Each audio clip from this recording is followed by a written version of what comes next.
I wake up to the sunlight and salty coastal air of the Adriatic Sea. I don't live anywhere near the Mediterranean, but my AI, which is also my health advisor, has prescribed a specific air quality, scent, and solar intensity to manage my energy levels in the morning and has programmed my bedroom to mimic this climate. The fresh bed sheets grown in my building from re engineering fungi are better than I imagined. I feel rested and ready for the day. I need to check a few things before I get up. I send a brain message to open the app that controls my insulin levels and make sure my pancreas is optimally supported. I can't imagine having to inject myself with needles like my mother did when she was a child. Now it's a microbe transplant that auto adjusts and reports on my levels. Good evening, everyone. Gordon Causey, live and unscripted, although not what I just read. That is from a Government of Canada website, which is mapping out a dystopian future, a dystopian transhuman era of biodigital convergence, as referenced in this title. Normally, my videos are live and unscripted. There, I was reading from a Government of Canada website. That's what I'm going to be talking about tonight, about what the engineers of this great reset, fourth industrial revolution, Agenda 2030, 2035, 2040, what they have planned. And this is our own tax dollars are going to support and going to, we're paying for mapping out this future. I have whale oil beef is already here, as is binary speaking. I just did a video on my Facebook timeline that binary may have or may get a chance to see. If you watch me on Facebook, it's simply my name, Gordon Causey, GordonCawsey, same as here. But you haven't seen Candy yet. And that's because I shunted her away during my Facebook video, and she doesn't know that I have a bacon treat sitting right here. And right now she's Candy. She was laying on her back on the couch, just like a dead bug, like that. Yeah, look, I have it for you. You didn't get it during the Facebook Live, so shake a paw, lay down, speak. Come up. Normally she comes from the other side. Here you go. Good girl. She's being good tonight. I'm doing the video earlier this evening. Normally my videos, I do them typically around 10, sometimes, in around 9:30. But my youngest is sleeping over at a friend's place tonight. So the house is quiet at an earlier hour, and I'm more awake than I normally am. And I'm glad to see that there are some people showing up. I was wondering, would I get any engagement because I'm doing this so much earlier than I normally do. Do have my coffee in hand. Danny did show up. I was wondering if Danny would show up. Yeah, Danny is here with his got his coffee, his Bible, his ticket. And he's watching on a tablet as opposed to an 11-inch tablet. Well, better than the big screen. I'll tell you, the smaller I look, the better. I had someone talk to me and they were telling me they had cataract surgery, and they said they'll look at me through their good eye because their bad eye doesn't work as well because of the cataract surgery. I said, look me through the bad eye. I look better that way. I look better on a small screen than I do on a big screen. Let's see what's being said. Binary hasn't seen the video. I was just talking about Israel and just covering off a lot of stuff that I cover off here. So it's largely redundant. It's just the basic history and talking about the fact that how we're emotional creatures and how facts and history and all that doesn't matter. We saw it in spades during the COVID era. You couldn't reach people because they were just too frightened. The news had programmed them to be afraid that they thought they were going to be lining up for a ventilator. They'd see the reports of, so many thousand deaths in this province or this country, that country, however million around the world deaths attributed that were put in the COVID column. And so you couldn't break through that. It's nigh and impossible. And it gets to what Heather, HM, has written in so many of her. She sent me some emails. So why do some people see what's happening and some people do not? And I would the enemy is just too firmly ingrained. Satan speaks the language of fear, and we have the fruits of the spirit: love, compassion, these things. Fear is the fruit of the enemy, and people are living in a state of fear. uh, God's message can't resonate through. So I'm going to share with you my screen, but to get this back to this transhumanist um, bio-digital convergence. Bio meaning organic life forms like ourselves. Then we're the biological world. Then you have the digital world, and merging the two together with things like what Elon Musk, Neuralink, what his company is working on, digital implants.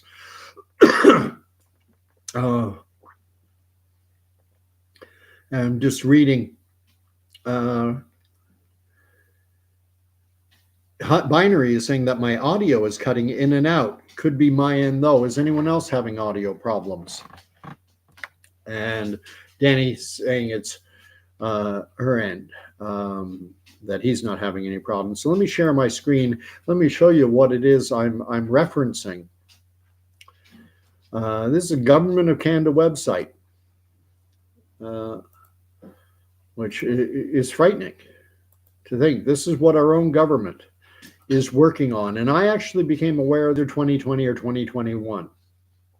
It was either just as the vaccine passport was being rolled out or before, or just before that.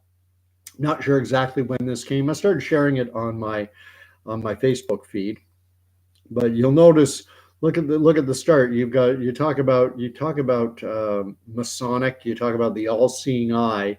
There it is in full representation. Let me scroll to the top. This is Policy Horizons Canada, Government of Canada. If you're, I've included the link down below, but it's Canada.ca.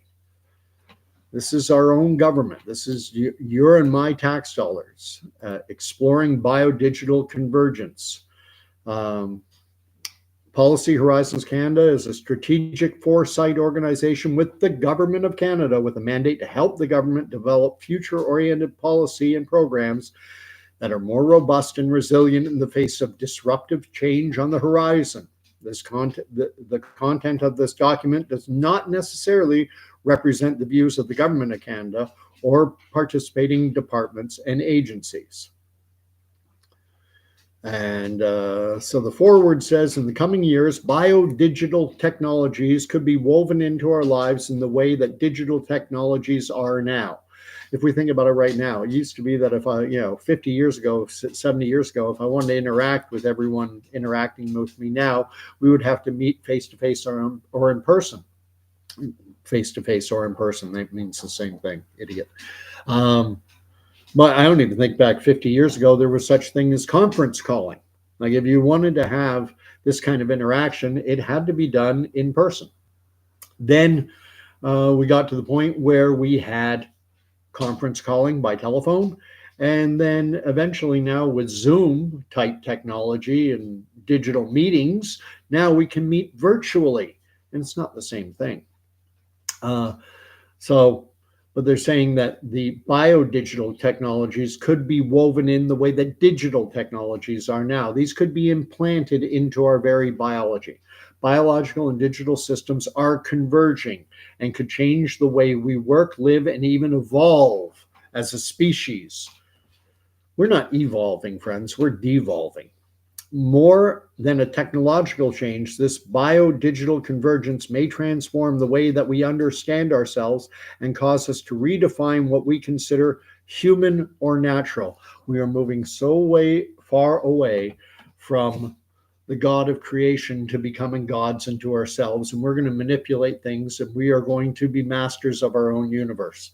We are the creators now. Everything that happened, we are just the byproduct of countless accidents, millions, perhaps billions of random mutations. And everything is just, it's just been undirected, chaotic luck, chance. And now, because we're so smart and we're so, everything in a bag of chips, we can now take the wheel and manage things so that, we won't be subject to the whims of random chance and random mutations. This is crazy.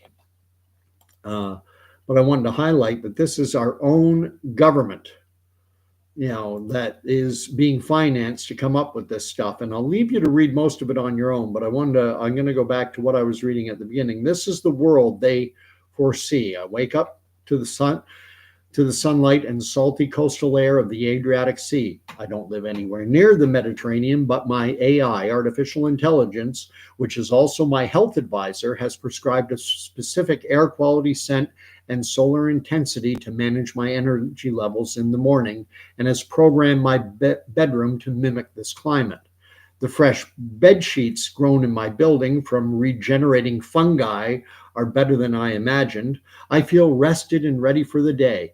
I need to check a few things before I get up. I send a brain message to open the app that controls my insulin levels and make sure my pancreas is optimally supported. I can't imagine having to inject myself with needles like my mother did when she was a child. Now it's a microbe transplant that auto adjusts and reports on my levels.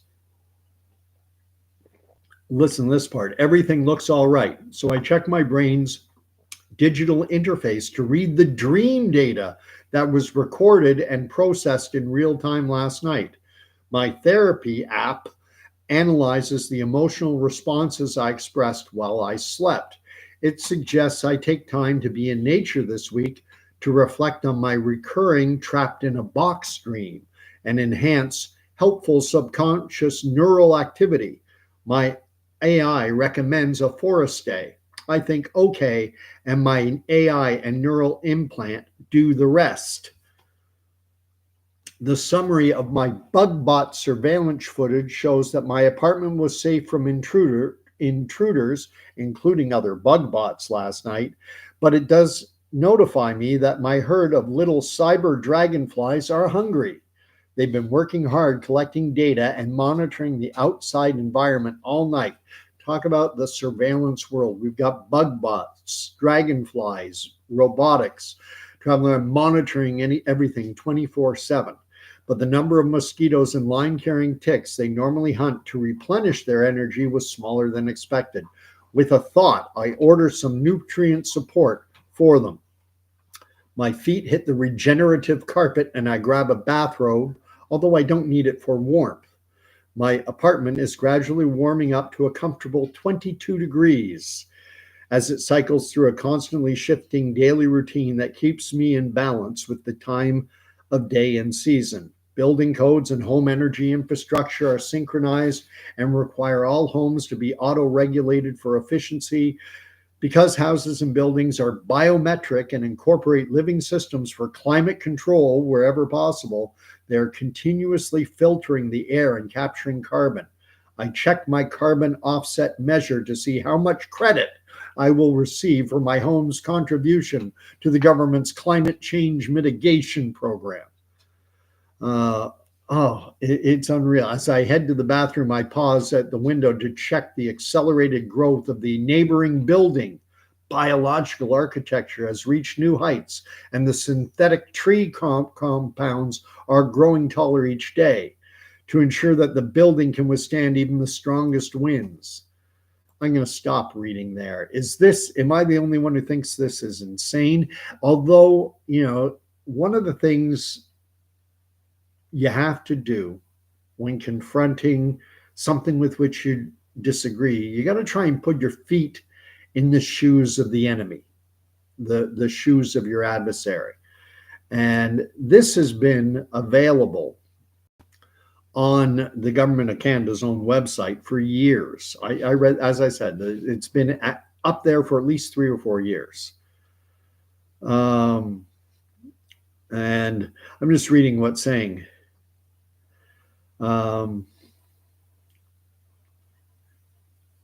Danny's writing, as he has been saying it for years, that technology will be the downfall of humanity. We're on that slippery slope now. I've said it many times that people have outsourced their brains already to their handheld devices. And if you look at me, I'm sitting on a laptop. I've outsourced a large part of my brain to this laptop. It used to be in years gone by when it came to scripture, individuals would memorize and they would know chapter and verse. They would know the passages so they could say, in John's gospel, where Jesus meets the woman at the well, that is John chapter 3, verse whatever. I don't know because it's a muscle and I don't use that muscle anymore. It's like walking 2-3 kilometers to get to work. If that's your walk, it's a short walk, 3-4 kilometers. So it'll take you an hour at most. And yet, if you have a car and it shortens that 45-minute, hour-long walk into 5-10 minutes, we take the easier path, and our bodies become less muscular. We become lazier. We become unhealthy. And technology is all about convenience. And I read that article and I can see some with an atheistic worldview saying, wow, isn't this great? Isn't this wonderful? This idea that, humanity now has godlike capabilities, and we're the ones creating life forms. We're creating trees that are now not just trees, but they're buildings as well. And now our biological functions are handled by machines. We've become cyborgs. I don't have to worry about developing insulin because the insulin created in my pancreas will be digitally created, impulses in my brain, and it sounds enticing, but we don't, we're very short-sighted. Absolute power power corrupts, and absolute power corrupts absolutely. And so what ends up happening is this kind of digital surveillance that they're talking about, bug bots, dragonfly type robotics floating around, 24-hour a day, 7-day surveillance, uploading your dream data to the cloud, downloading it later to review. Then there are individuals who will know every aspect about you. What is happening is we're taking government and we're putting government in the place of God. God knows everything. God knows your thoughts. God knows there's no hiding from God. Well, the brave new world that they're envisioning for the rest of us, the great unwashed, is a world where nothing can be hidden from the government. They will even know your dreams. You will upload your dream data to the cloud. Let me read on. Let's see. Whale Oil is writing digital thinking. If you aren't 100% right, you must be 100% wrong. That's our polarized world. Everything is either black or white, right or wrong, good or bad, and so often it is upside down. That which used to be considered good is now bad. That which is used to be bad is now declared virtuous. Decadence is now to be celebrated. Moral depravity and decline, decadence is now a good thing. Oh, wonderful decadence. We love decadence now. Effie is right. Danny Effie is writing, are you under a weather advisory in your area? Great Lakes snow squall. Some parts of Ontario will be hit by up to 100 centimeters of white crap. Winter comes early, I guess. Well, it's actually coming a bit late. We're the end of November, and I've been out on my bike kids earlier this week. Getting a little cold, though. I forsook it this evening and went out and drove rather than bike. But 100 centimeters, I'm going to have to look up and see if my area is impacted. The joys of not having television. And so I only see that which I want to, and I haven't opened up any news tabs lately. So I don't know. And Danny is writing in all caps, screaming, for the love of God, do not comply. Many will. Many will. We have to.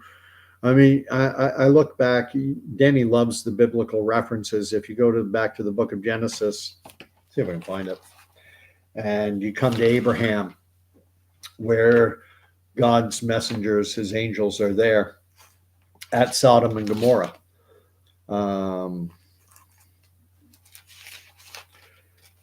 Here, it's around chapter 19.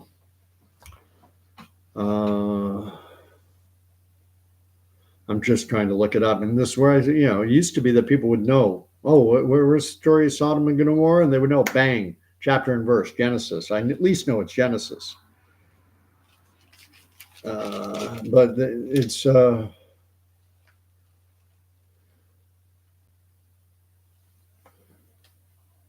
okay, I found it. The angels of the Lord have come unto Abraham, and they've told him that they're going there to destroy Sodom and Gomorrah because of their uncleanness, their unrighteousness, their evil that they are performing. And so the men turned from there and went towards Sodom, but Abram stood before the Lord, these angelic representatives of God. Then Abraham drew near and said, wilt thou indeed destroy the righteous with the wicked? Suppose there are 50 righteous within the city. Wilt thou then destroy the place and not spare it for the 50 righteous who are in it? Far be it from thee to do such a thing, to slay the righteous with the wicked, so that the righteous fare as the wicked. Far be that from thee. Shall not the judge of all the earth do right? And these angelic representatives said, if I find, or if it says, if I find at Sodom 50 righteous in the city, I will spare the whole place for their sake. Abraham answered, behold, I have taken it upon myself to speak to the Lord, I who am but dust and ashes. Suppose 5 of the 50 righteous are lacking. Wilt thou destroy the whole city for a lack of 5? And he said, I will not destroy it if I find 45 there. Again, he spoke to him and said, suppose 40 are found there. He answered, for the sake of 40, I will not do it. Then he said, oh, let not the Lord be angry, and I will speak. Suppose 30 are found there. He answered, I will not do it if I find 30 there. He said, behold, I have taken upon myself to speak to the Lord. Suppose 20 are found there. He answered, for the sake of 20, I will not destroy it. Then he said, oh, let not the Lord be angry, and I will speak again but this once. Suppose 10 are found there. He answered, for the sake of 10, I will not destroy it. And the Lord went his way when he had finished speaking to Abraham, and Abraham returned to his place. This is the word of the Lord. Thanks be to God. Interesting. 10. Abraham didn't go below 10. He said, you're going to Sodom, you're going to destroy it, but what if there are 50? What if there are 45? What if there are 40, 30, 20 righteous, good people? Will you spare the city for their sake? And for 50, for 45, for 30, for 20, I will not destroy it. What about 10? What about 10? Will you still destroy it if there are 10 people there? No. God says, I will not destroy it for the sake of the 10 righteous. Abraham stops. Doesn't go to 9 or 8 or 5 or even just 1. God's not going to spare the whole city. This is my reading. God's not going to spare the whole city if it's just 1 or 2 or 8 or 9. What's coming is coming. And we all know what happened, or we should know. And I shouldn't assume that everyone knows, because I know not everyone has read the Bible. And, it's tough slogging to get through it all, even just Genesis. But Lot, who is Abraham's nephew, if memory serves, the family relations, sometimes I have trouble making sense of how 2 individuals are related. But I believe Lot is his brother's son, his nephew. And Lot is living on the outskirts of Sodom. He's kind of outside the city walls. And he's taken away and told, run. and don't even look back. And they flee the city as it's being destroyed. Um, so there were a few righteous. There was Lot, his wife, and his daughters, and the men to whom his daughters were betrothed, and they managed to flee. Less than 10. Get out of Dodge. What's coming is what is coming. That's my read. What is coming and what is coming. This biodigital convergence is coming. We are heading to the days of Sodom and Gomorrah. And we're already there. I already referenced the fact that we celebrate decadence. I've said it before in this video when talking about back in the days of monkeypox, when that was being promulgated as the latest, health scare. There was a southern in Louisiana, in New Orleans. They have a gay pride festival, which is Southern decadence. We celebrate decadence. And if you look up the meaning of decadence, it's moral depravity and decay. We celebrate being morally depraved, being immoral. Immoral is good. Morality is bad. Morality is constraining. Morality prevents you from pleasure, from gaining pleasure in the short term. We're all about long-term pain for short-term pleasure.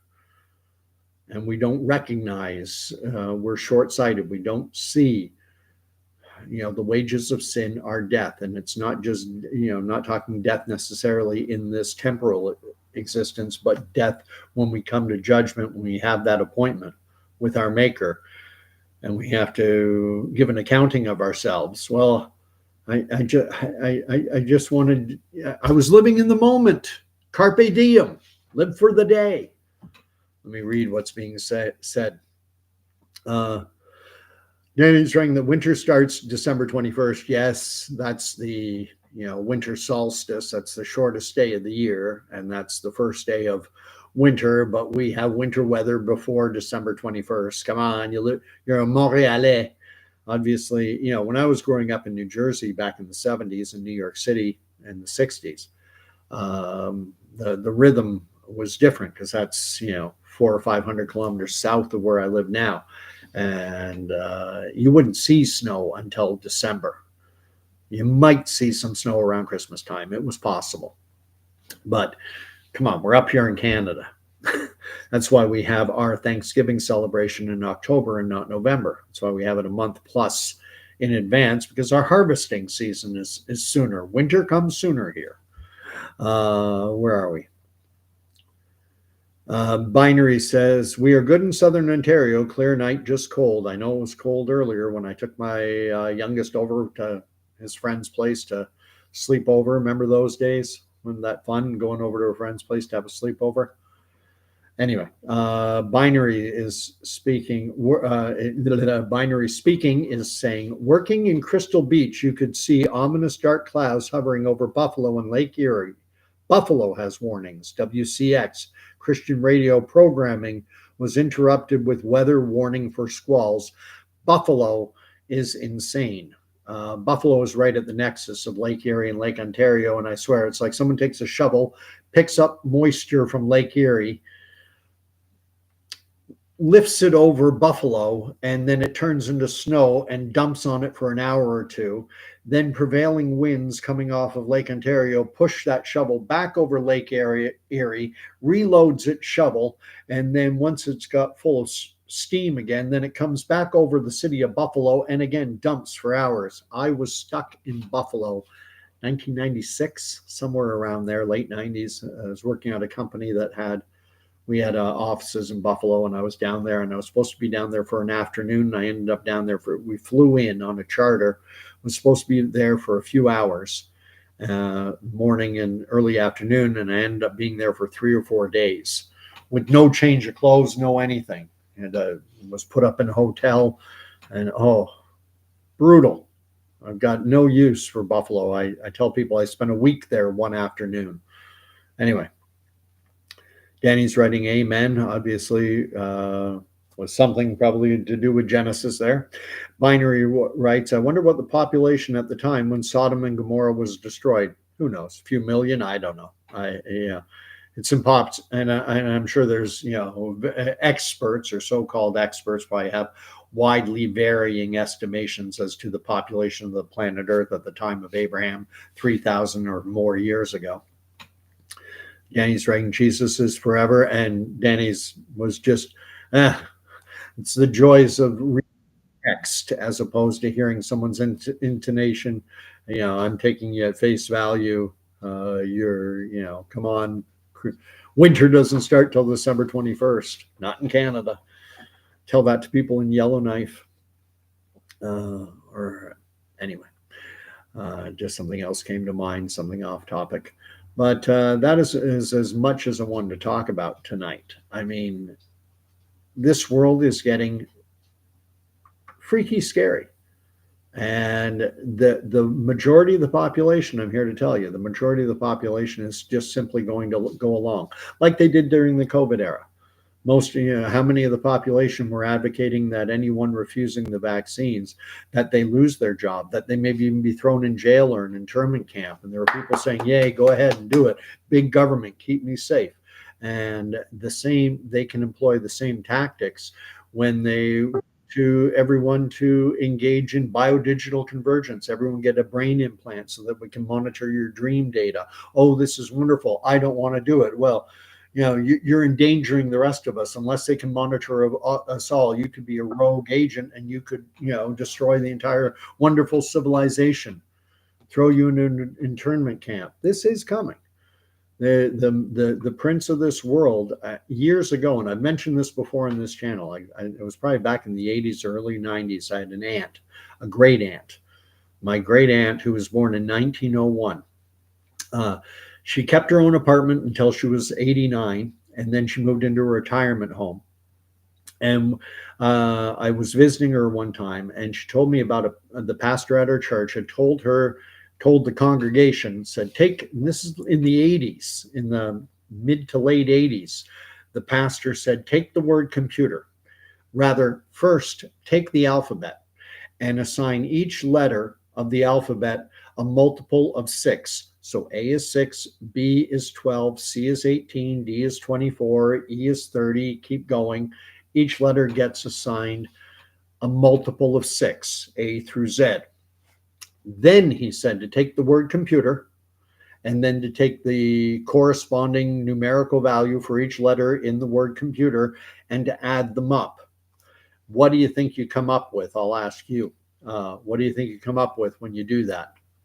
I think you can probably guess the answer if you read Revelation chapter 13. It adds to 666. Computer digitalization, transhumanism, this gives satanic forces the ability to imitate God. And that is something that has to be remembered, is that Satan is the great imitator. God creates, Satan imitates. Satan wants to replace God. In the beginning was the Word, and the Word was God, and the Word was with God, and he was the Word made flesh. The beginning of John, there's a bit of light that I want to read, because this is also how Satan is the great imitator.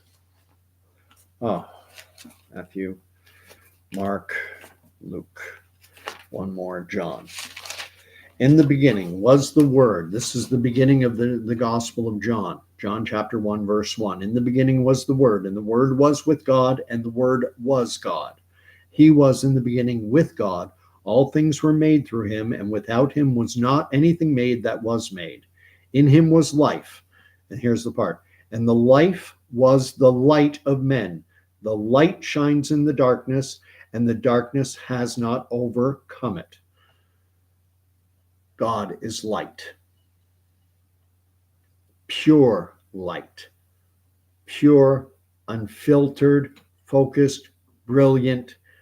Light has many different properties. Godly light is different than satanic light, but you have to be able to differentiate between the two. There's an interesting passage and I wish I could remember exactly where in Revelation, but the stones that are described in the New Jerusalem that John sees, and he describes the stones. They're all anisotropic stones that if you put pure, unfiltered, perfect light into them, they display like the rainbow, a prism. Beautiful colors come out. But it's only with anisotropic gemstones that this happens. And every stone enumerated in the book of Revelation is an anisotropic type of gemstone. One isotropic gemstone, you fire that pure, unadulterated, perfect, godly light through it, it's blackness. It doesn't come through. There's a reason. And Jesus is the light of the world, but Satan is the great imitator, and Satan wants to appear as light as well. And it is so important to be able to discern between godly light and Luciferian light. And we look at this digital age. I feel like, I'm in the enemy camp to a degree. I'm here talking over a digital platform, a computerized digital platform. This is Satan's wheelhouse. And so I'm almost out of place. But, it's that old paradoxical urging from the Apostle Paul telling us to be in the world, but not of the world. So I'm in this digital satanic realm. I'm in it, but I am not of it. I'm trying to bring God's true, perfect light into it as an imperfect, broken, fallen creature myself. Let me read on what's being said, and then we'll call it a night. Yeah, Danny writes, and all the sheep will say, bah. Danny, Jesus is my shepherd, not the government. And choices are going to have to be made in the years to come. How soon this is coming? It is coming. Of that, I have zero doubt. That these choices are coming, that you're going to have to choose between Jesus or a satanic government. And in choosing Jesus, that may mean forfeiting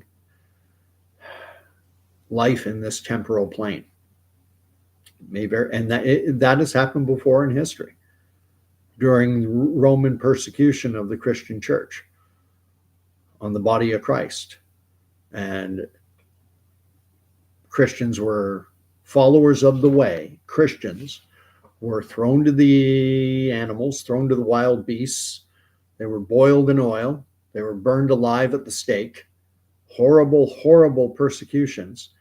And yet 10,000 plus individuals murdered. And when Stephen, so often, as with Stephen, when he was stoned to death, as recounted in Acts, Stephen was stoned to death. And as he was being stoned, he looked up and he said that he saw his Lord and Savior. And then he said, forgive them, for they know not what they do, echoing what Jesus said on the cross. Forgive them, they know not what they do. And that's the way we are to be. We're to recognize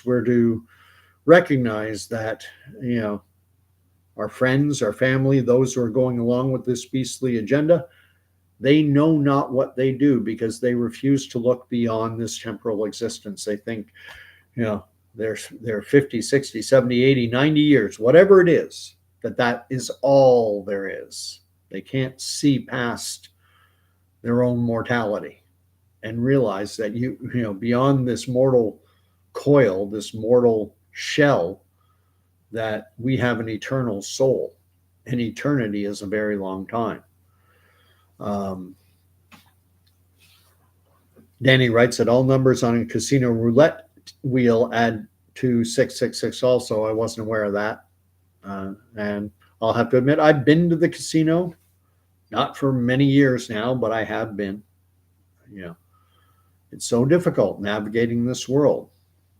And we make bargains. Even times we recognize, well, this isn't exactly a godly, righteous, good thing to do, but I'll bargain I'll bargain on, it's a small thing.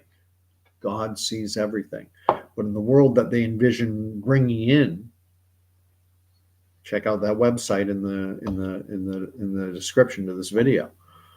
The world they envision, the government, like God, imitating God, sees everything, knows everything. Dragonflies, bug bots flying around monitoring 24/7, your dream data being uploaded, your biological functions, your insulin output by your pancreas, that all this data goes into the cloud. Government knows everything. They know every single last little detail about you. They know your rate of respiration. They know when you fell asleep, when you woke up. Can you imagine? Do we want to live in that type of Orwellian world? But it will be convenient.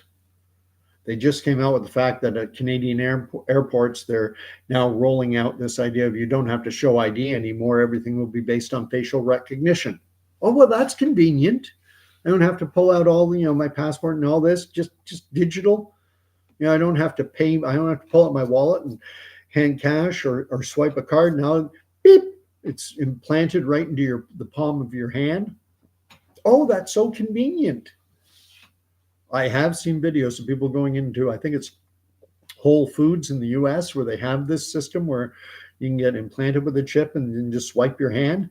And people are, wow, this is so cool. And it's like, really? And I can understand that. I don't, it doesn't help to mock, because that just gets people's back up. But think about what is going on. Do we understand, what's the long-term implication of putting a digital microchip in your hand? Are there any health concerns with it? What does the data show on someone who's had a digital implant in their hand for 5 years, 10 years, 15 years? Well, we don't have the data. You're the guinea pigs. You're the guinea pigs. We're so short-sighted. It drives me crazy. Binary is writing, wow, all these stones in the Bible written before technology just shows the deep levels of prophecy within it. Yes. And you strike me as the type of individual, given that video you showed me, and I watched about the first 15 minutes of it. Man, oh man, 3 2-hour long videos, even playing at double speed. It's going to take me a while to get through those videos you shared with me the other day. But yeah, this is the gemstones in the book of Revelation are all anisotropic, which mean that when you fire pure, perfect light through it, and this is something that didn't exist. 50 years ago, we didn't know how to do this. 50, 60 years ago, we didn't have laser light. We have light, and the light spreads out in every different direction. And even you can see light from around a corner. Even though, I'm in a dark room, if there's some of the light filters in, because wavelengths and all that, I'm not a scientist, but, the light permeates. But when we know with laser light, it's very directed, and it's that kind of pure, perfect, directed light that when you fire it through an anisotropic gemstone, it displays a plethora of colors. I would invite you to look into this. Just search it out, however the best way you can find to search it out. Just write Revelation stones, isotropic, anisotropic. I'm not even sure anymore how to write isotropic. I think it's isotropic, I think. I saw the video on it a while ago, then I fact-checked it, referenced, other sources, and found out, wow, it's true. Every one of these stones that is listed they're no diamonds. And as it turns out, diamonds are isotropic, not anisotropic. I wish I knew what passage it was. It's got something to do with it's the New Jerusalem. When he sees the New Jerusalem coming down, and he starts describing the city, the holy city, the New Jerusalem. Okay, here it is. It's in Revelation 21. in and around, I'm going to start in verse 15. And he who talked to me had a measuring rod of gold to measure the city and its gates and walls. The city lies 4 square, its length the same as its breadth. And he measured the city with his rod, 12,000 stadia. Its length and breadth and height are equal. He also measured its wall 140 cubits by a man's measure, that is, an angel's. The wall was built of jasper, while the city was pure gold, clear as glass. Here we go. The foundations of the wall of the city were adorned with every jewel. The first was jasper, the second sapphire, the third agate, the fourth emerald, the fifth onyx, the sixth carnelian, the seventh chrysolite, the eighth beryl, the ninth topaz, the 10th chrysoprase, I can't pronounce that one, the 11th jacinth, the 12th amethyst. Notice no rubies, which is isotropic. It doesn't have that same property. That all these 12 have this property where if you shine direct, pure light through them, they give off a display of, the rainbow of colors, a beautiful panoramic display of all God's glorious colors through those 12 type. There's not one. Now, their diamonds, rubies, and others are called isotropic, and they do not display this beautiful array of color. Is it a chance that? No. I think there's something like 20 plus gemstones, and says that all 12 are of that specific type. And we only learned about this isotropic, anisotropic type of gemstone 40, 50 years ago. We only learned how to make laser directed pure light within the last 40, 50 years. This was written 2,000 years ago. Let me read on.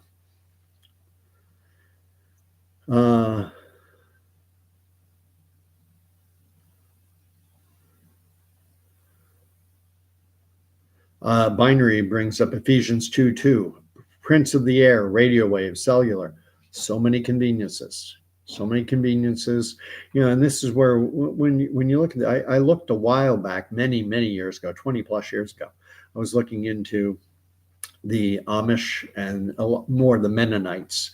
The St. Jacob area around Kitchener-Waterloo, Ontario, has a large Mennonite community and also some Amish, but it's mostly Mennonite. And they have a Mennonite cultural center there. And I went in and checked it out. And what it explained about the Mennonite, a lot of people tend to think that, well, that weren't in the Bible. Why don't you drive? There weren't no cars in the Bible. Why don't you no electricity in the Bible? And it's actually the way they explained it is it's got less to do with that and more to do with the fact that living a simple, humble life is the way that you live close to God, and that technology makes humanity think we're everything in a bag of chips, and that we don't need God. We've got our own technology, and we're superior. And so by living a simple, traditional lifestyle, that it's a way to walk closer with God. And that's why when they dress very humbly, they dress very simply, black and white colors traditionally, although there have been debates in the community. Their Mennonite communities have debates about what type of dress they will allow. Will they, liberalize things a bit because it's getting too hard to make hooks? You can't get anyone to manufacture clothes with hooks and eyes. And yeah, buttons are showy and flashy, but maybe, just plain simple white buttons that blend with the shirt and aren't too flashy and showy. I mean, these are the type of discussions they have about maintaining their humility. The difficulty is you can become vain in your humility. Oh, look how humble I am. And that, there's false humility as well. I mean, life is not meant to be easy. Anyway, let me read. Danny's writing, stop using cards and pay cash. In God we trust, all others must pay cash. That's written onto American currency. In God we trust, everyone else pay cash. Danny writes, they reference 10 or 15 gemstones in Revelations in different areas. Yes, but these that I just enumerated from chapter 21, from verse 19. That specifically, these are the foundations of the wall of the city were adorned with every jewel, and then it enumerates the 12. These are the 12 jewels or gemstones: jasper, agate, sapphire, no diamonds, no rubies. There are emeralds, uh, but look into, there are videos out there on this, and then you can fact check it in other places as well. Binary writes, my boyfriend uses cash most time.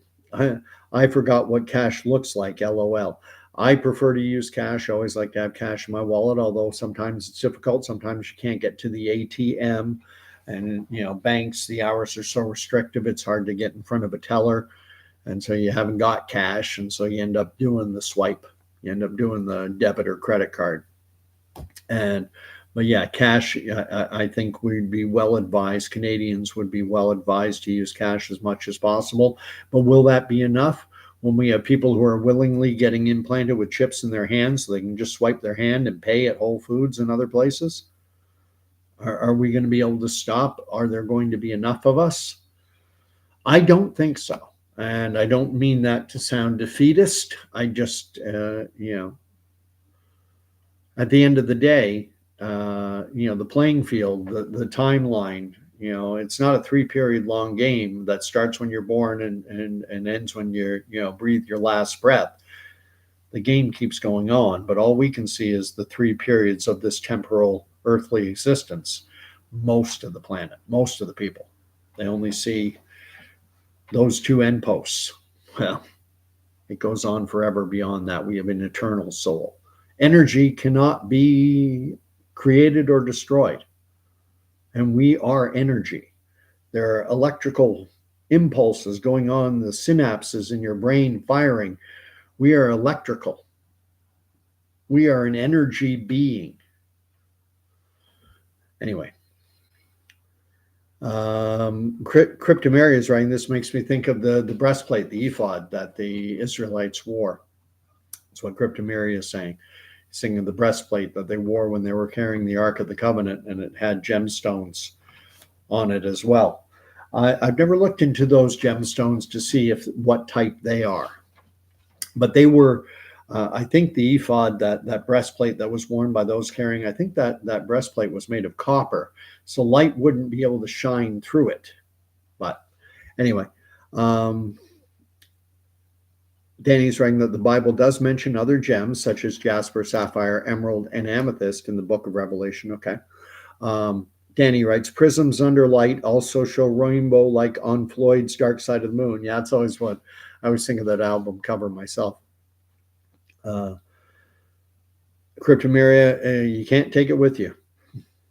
Well, there's a story, here's a bit of a joke. A very rich individual tells his wife that when he dies, he wants his money buried with him.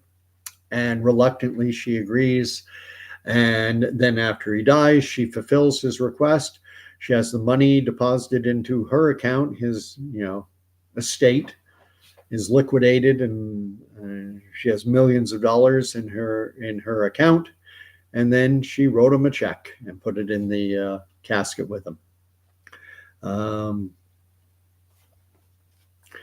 Cryptomeria writes, Mennonites I know have computers. Depends. Within Mennonites, I understand there are 3 broad divisions. They call them the Old Order or Colony Mennonites, and they're the ones who live without electricity, who you see as you go through St. Jacobs, Kitchener-Waterloo area.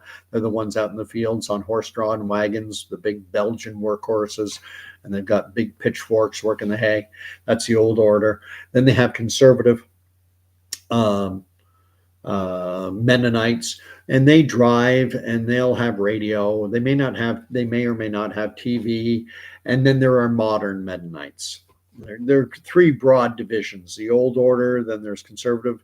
Years and years and years ago, my dad had gone to a funeral in Kitchener, and he asked me to accompany him, not to a funeral, but to a visitation at a funeral home. One of his former colleagues, had passed away, John. So I agreed to go out with him. We drove there. He went into the funeral home. I hung around outside. I didn't know this guy. And then we headed back from Kitchener Waterloo to Pickering. And as we were heading back, my dad decided, let's take the back roads. I don't want to drive the 401. My dad had spent years in the 50s and 60s driving all over Ontario and back before the 401 was built. So we wanted to go the back ways, and we got horribly lost. We were somewhere in the St. Jacobs area and no idea where we were. And we saw some people playing baseball out in a park under lights. So I said, pull in there. Let's find out how to get home.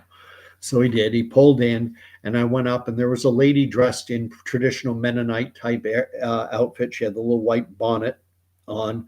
And I said, excuse me, wondering if we could get some directions how to get down to the 401. And she went, oh, I'm sorry, I don't drive, but let me ask my husband. And she yelled out, Ezekiel. I was like, Ezekiel? What? Why don't you ask Jehoshaphat over in right field, or Methuselah playing center? They all had biblical names. These were conservative Mennonites. They were not old order or old colony. So I think there's a tendency to say, what are Mennonites like? And we go, this is what they're all like. Now, within Mennonite tradition, there are divisions: old order, conservative, and modern. I don't know. I know it's called old order or old colony, and the other designations I'm not sure, but that's basically how it works. Blah, blah, blah, blah, blah. Brett Skinner writes, no synapses going on in my head. Oh, yeah, there are. Even when you type that message, they're firing synapses. synapses. Yeah. Intro Psych 101 was when I was introduced to that. Danny writes, ha ha ha, about the woman putting a check in her late husband's casket, that it will bounce eventually, I imagine. Ha ha ha, I'm sure. Binary's writing down the stones for the ephod, that breastplate. And they are red jasper, citrine quartz, topaz, emerald, ruby, lapis lazuli, sapphire, rock crystal, diamond, golden sapphire, blue sapphire, agate, amethyst, yellow jasper, crystallite, golden beryl. Okay. Revelation Temple wall is different. And it's in the Revelation Temple wall where there are all these anisotropic, meaning they give off the display, the rainbow type display. The isotropic type block it out, and it's just black that comes through. But when you're wearing the ephod, that breastplate that they wore when carrying the Ark of the Covenant, no light would shine through. Whereas 19, the foundations of the wall, the base of the wall, if that's what the foundation, light will go from one side to the other, and you'll be able to see, and then you'll have this beautiful display of all God's glorious colors. But Binary is saying that they're mostly the same between the ephod. Not entirely, though, because I see diamond in the ephod, but not in the foundational stones of the city of Jerusalem. Anyway, I'm going to leave it there. We've gone on. I'll keep it under an hour for a change. But get ready for what's coming. And I don't think it's coming fast. I think it's just slow, incremental change. Guess what? You don't need to show your ID at the airport anymore. We have facial recognition. Oh, yay, thank you. Oh, and guess what? If you just get this little chip in your hand, you don't have to pull out your wallet anymore. Oh, great, yay. Oh, and get this mental digital implant in your brain, this Neuralink, so that you can upload your thoughts and your dreams to the cloud. How convenient will it be? You want to always know, and you always forget your dreams. Not anymore. You can play them back because now we have a digital representation of them. We can show you visually what you were dreaming about. All the ones and zeros put together to form a digital picture, a satanic representation of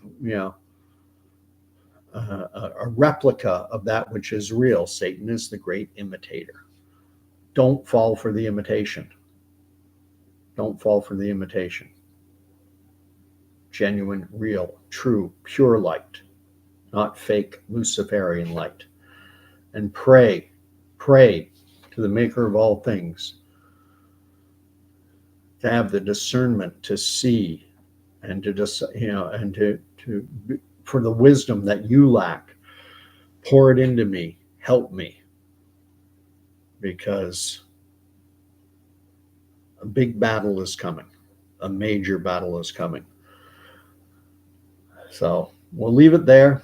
May the Lord bless and keep you. May the Lord make his face to shine upon you. And may the Lord grant you peace. And we'll talk to you later this weekend. Have a good weekend, all. And to any Americans who drop by, I hope you had a great Turkey Day and enjoy the rest of the weekend. Night all.